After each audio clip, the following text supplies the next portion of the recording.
gente volta a falar sobre a aplicação de doses de reforço contra a Covid-19 em idosos. E para entender melhor como vai funcionar a vacinação e qual é a eficácia dessa medida, a gente conversa com a professora de imunologia da Universidade Federal de Minas Gerais e do Comitê Científico da Sociedade Brasileira de Imunologia, a Ana Maria Caetano. Temos também a presença do pesquisador da Fiocruz, infectologista e professor da Universidade Federal do Mato Grosso do Sul, Júlio Croda. Bem-vindos. Vamos aproveitar o gancho deixado pelo secretário municipal de saúde, o Edson Aparecido, aqui de São Paulo, que falou: a gente vai começar antes a vacinar com a terceira dose, fazendo a intercambiabilidade das vacinas, que é o que sugere o estado de São Paulo.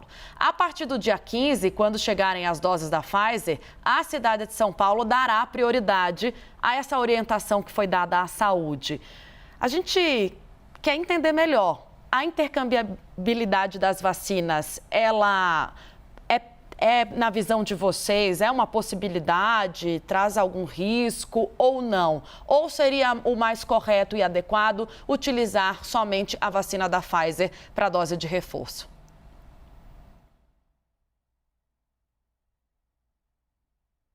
Podem começar. Bom dia, quem começa? Pode ir, Ana Maria.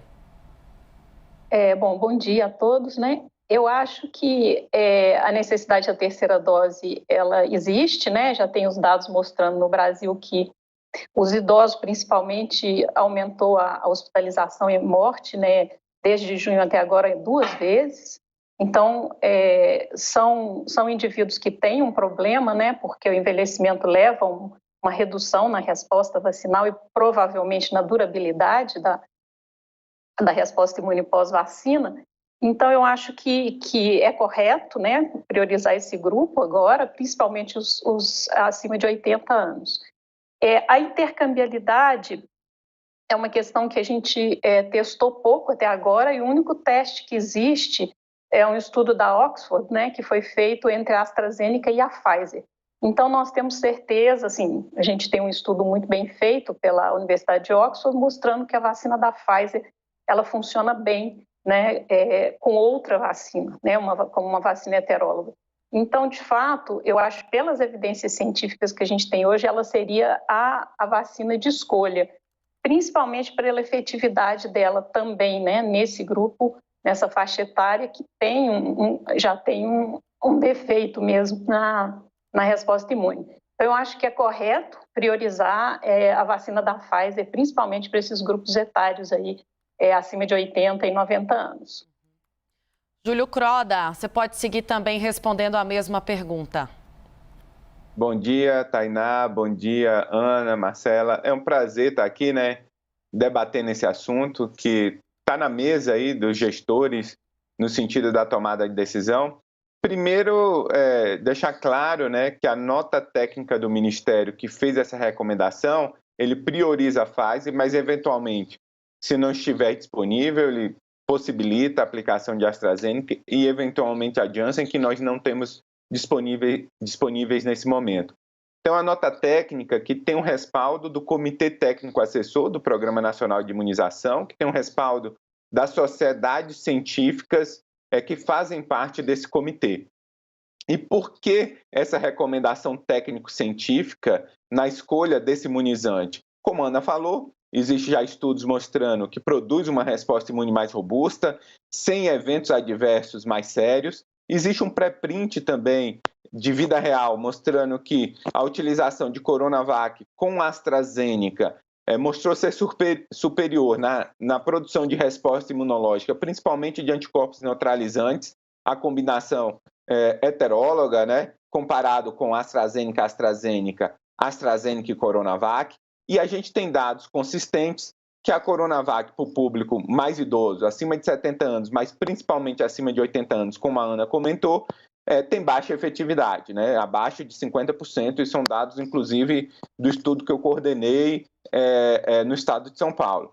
Então, associando a baixa efetividade nessa população, a queda dos anticorpos, né? Tem um estudo também muito bonito do INCOR, liderado pelo pesquisador Edécio Cunha, mostrando que acima de 65 anos existe baixa resposta celular de produção de anticorpos neutralizantes nas pessoas que receberam Coronavac. Então, a gente tem dados de efetividade, que é de vida real, temos dados laboratoriais de resposta imune, mostrando que essa população está mais vulneráveis, e temos dados do ponto de vista da intercambiabilidade, mostrando que a combinação de vacina heteróloga, principalmente no que diz respeito à Pfizer, mas também em relação ao Coronavac e à AstraZeneca, essa combinação, ela seria mais efetiva na garantia de produção de resposta imune, portanto, mais proteção nesse grupo mais vulnerável. Então, assim, as evidências científicas,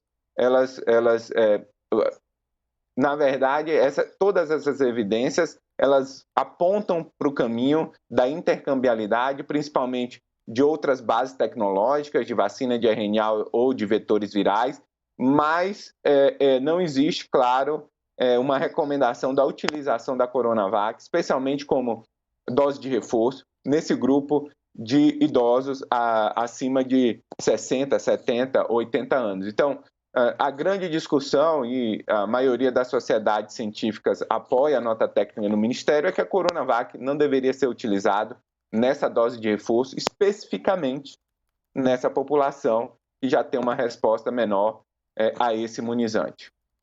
Tá ótimo. A gente está conversando aqui com a doutora... complementando. Claro, por favor. Só complementando um pouco o que o Júlio Croda falou, que está correto, e esses estudos são muito importantes, principalmente esses de São Paulo, né, do Butantan, e o do professor Edécio, da USP, e tem um estudo recente também da própria Fiocruz, do grupo do Dr. Barral Neto, com vários pesquisadores do Brasil e da Inglaterra também, que estudam 72 milhões de pessoas no Brasil vacinadas com a AstraZeneca e Coronavac. E eles mostram claramente que a efetividade da Coronavac nos indivíduos acima de 80 anos é bem menor, da AstraZeneca cai a partir de 90 anos. Então, eu acho que essa questão que o Júlio Croda está colocando, ela é muito pertinente. Eu acho que a preferência é para realmente usar a Pfizer, que já foi testada, ou se não houver disponibilidade, porque isso também entra na conta, não é? Eu acho que a AstraZeneca seria a outra opção para vacinar esses indivíduos, porque ela seria mais eficaz, né? Nós temos dados, então, um estudo impressionante, assim, de milhões de pessoas já, isso foi feito no Brasil, com pessoas vacinadas no país, né? Em todos os estados do país. Uhum. Bom, agora a Marcela que está falando aqui com vocês, claro, tem essa evidência e cientificamente, como vocês bem pontuaram, o ideal é que se usasse a vacina da Pfizer como dose de reforço. Agora, o que na prática os governos têm é que não tem dose ainda suficiente para a utilização da vacina da Pfizer. É o caso de São Paulo, que antecipou a vacinação para o dia 6. E aqui na capital paulista, por exemplo, estou usando aqui só um exemplo, obviamente, né, que serve para todo o nosso país, a partir de amanhã será dada a vacina que tiver no posto para esse público. As pessoas que vão tomar a vacina na prática, elas devem esperar para chegar a da Pfizer ou elas podem tomar a que tiver no posto? Eu começo agora com você, doutor Júlio. Bom dia de novo. Bom dia, Marcela. Eu acho que a gente deve seguir a recomendação do Ministério da Saúde. Aguardar até dia 15 e entender que o grupo prioritário é acima de 70 anos. Na recomendação, tem base técnica científica para acontecer. Então, essa antecipação de São Paulo de iniciar a vacinação amanhã, eu acho prematura, porque, de alguma forma, não tem base técnica científica, principalmente na oferta da Coronavac. Então, ele está se antecipando a um processo de vacinação, sendo que o Ministério da Saúde já garantiu que, a partir do dia 15, enviará as doses necessárias para vacinar o público-alvo com essas vacinas que foi debatida pela comunidade científica e está posta na nota técnica. Então, essa antecipação do calendário vacinal, sem ter vacinas suficientes para seguir a nota técnica do Ministério, é que eu acho que não é correto nesse momento. Doutora, por favor, agora a sua opinião, Ana Maria.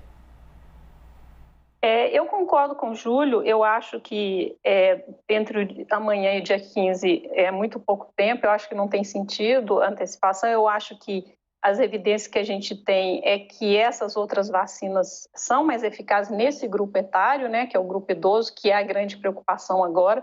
Não podemos esquecer também dos pacientes com algum tipo de imunossupressão, né, os pacientes que usam imunossupressores e tal, que também devem entrar na prioridade aí. Então, eu não sei se faz muito sentido isso, se o Ministério garantir a vacinação com as vacinas que a gente já comprovou a eficácia dela nesse grupo etário, entendeu? E eu acho que também o Brasil tem que pensar que é preciso completar a segunda dose, porque nós já temos uma porcentagem razoável, que é 30%, mas ela não é boa ainda de vacinação na segunda dose. Então, talvez seja o caso de utilizar essas vacinas para a segunda dose em grupos etários mais com idade menor, né? E reservar essas vacinas que a gente já sabe que são mais eficazes nos idosos, que são, no caso, a Pfizer ou mesmo a AstraZeneca, para fazer a terceira dose, a dose de reforço, e aí sim ter um resultado mais eficiente no futuro, né, na proteção desses indivíduos. Eu acho que a antecipação nesse momento, com qualquer tipo de vacina, ela realmente não faz muito sentido. Uhum. Bom, para a gente até falar bastante claro para o nosso telespectador entender o que pode acontecer com a pessoa ou com o idoso que vai amanhã ao posto de saúde ou que já está sendo imunizado com a terceira dose, com qualquer outra vacina que não é indicada pelo Ministério da Saúde, já que a ciência não certifica, por exemplo, a eficácia na dose de reforço no uso da Coronavac. Esse idoso, ele pode, daqui a alguns meses, voltar a precisar da outra vacina, tomar a Pfizer, por exemplo, não gerando a eficácia desejada? Tainá, eu acho que é bastante complicado essa situação quando a gente não segue a recomendação do Programa Nacional de Imunização, do Ministério da Saúde. Isso, inclusive, pode gerar um debate judicial, né? As pessoas, eventualmente, estão iniciando um grupo acima de 90 anos em São Paulo, a partir de segunda-feira, né? E é o grupo justamente que tem menor proteção com a vacina da Coronavac. Quanto maior a idade, menor a proteção. É justamente o grupo que a gente deveria priorizar para essas outras vacinas. Então, o próprio idoso, de certa forma, e seus familiares, podem, de alguma forma, fazer um debate jurídico do ponto de vista, existe uma nota técnica do Ministério que recomenda esse tipo de vacina, o Estado de São Paulo está indo contra essa norma técnica específica, e eu quero, para o meu pai, para o meu avô, que ele seja vacinado de acordo com o que o Ministério da Saúde recomenda. Então, gera confusão, gera ruído, um ruído desnecessário, porque poderia ser evitado, aguardando até o dia 15. A estratégia de utilização de Coronavac poderia ser feita em outros grupos que têm uma resposta imunológica muito boa, por exemplo, profissionais de saúde que estão solicitando dose de reforço, principalmente abaixo de 60 anos. Eu não vejo nenhum problema de um esquema homólogo nessa população, utilizando a própria Coronavac. Então, a gente poderia estar antecipando esse outro grupo. São Paulo poderia estar largando na frente nesse sentido, mas entrou nesse debate muito político com o Ministério, e nesse ponto especificamente, né, o Ministério errou muito no passado, mas nesse ponto especificamente o Ministério está correto em recomendar esses imunizantes para esse grupo etário específico e para os imunossuprimidos. Doutora? Eu concordo com o Júlio, eu acho que essa questão da vacina no Brasil foi muito politizada e acabou que a gente não teve uma coordenação muito boa da vacinação e nem da prevenção, né, da infecção aqui. E eu acho que pela primeira vez nós estamos tendo algum tipo de coordenação nacional com uma indicação que é correta, que segue o que a gente tem observado em estudos muito sérios, né, sobre vacinação de idosos. É um grupo etário específico, né, a gente sabe disso para outras infecções, não só para a Covid. Então, eu acho que Não tem muito sentido nesse momento fazer essa antecipação exatamente nesse grupo, né? Levando em consideração exatamente isso, que outros grupos podem se beneficiar dessas vacinas, por exemplo, da Coronavac. A eficácia dela foi demonstrada como muito pior exatamente no grupo idoso, né? Nos outros grupos a eficácia é boa.